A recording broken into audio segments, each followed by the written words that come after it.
assign it to the ancient redactor.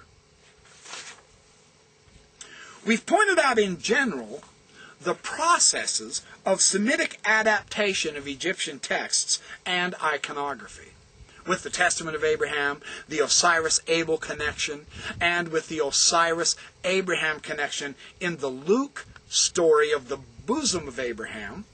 That's based on an Egyptian judgment scene. We've also identified 3 specific examples that date to the exact period that the Joseph Smith Papyri date to, the Greco-Roman period. And all of these relate in some way to Abraham.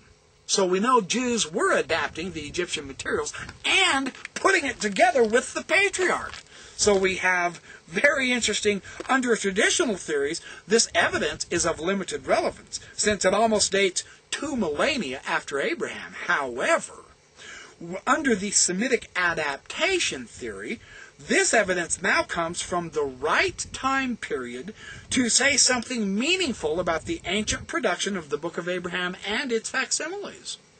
Under that theory, this evidence is transformed from late and therefore relatively weak evidence to becoming a powerful illustration of how Jews during this time period adapted Egyptian sources to their own purposes.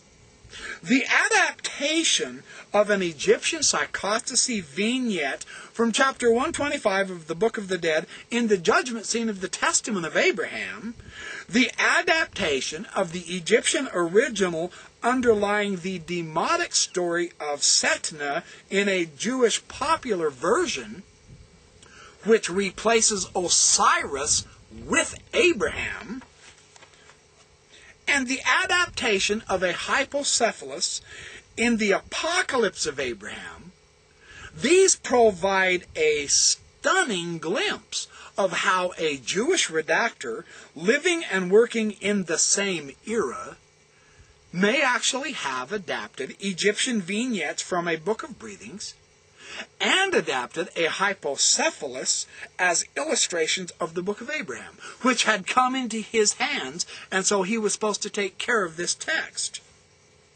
The Semitic adaptation theory turns the facsimiles and their interpretations from a perceived weakness of the Book of Abraham into a very real strength. And that's the fascinating aspect. Yes, this is a theory.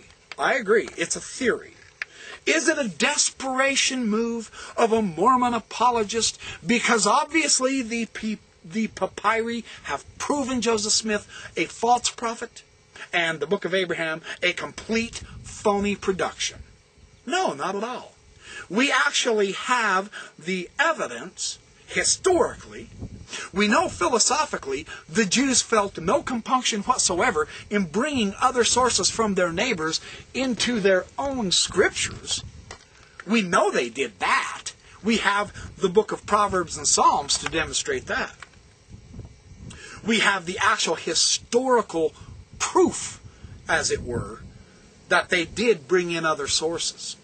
And it's in the same time period that the papyri itself date that we now possess in the church, that were given back to us in 1967. So this Jewish adaptation theory, I believe, deserves very careful attention because it explains why there is a disparity between the papyri that we have now, the Book of Breathings, not being the Book of Abraham when it is translated. That's right. It was the first roll. And the discussion in the Abraham text in verses 12 and 14 in chapter 1 that say, I will send you to the commencement of the record, did not mean the beginning of the Book of Abraham on the second scroll. It meant the illustrations to the beginning of the record on the first scroll. Everything seems to match. It also explains the supposed anachronisms in the Book of Abraham could have been from an ancient source, and that was simply translated into the record as Joseph Smith got it. And it also explains the themes of the Hebrew in the explanations in the facsimiles. People say, oh, well, Joseph Smith was studying Hebrew at the time. I've shown how he couldn't have known enough Hebrew to translate that yet on my website.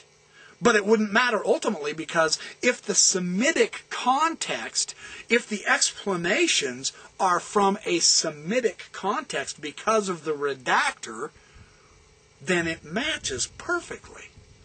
Even though the interpretation is given in a Semitic context to the Egyptian mummiform figure of the hawk with the spread out wings.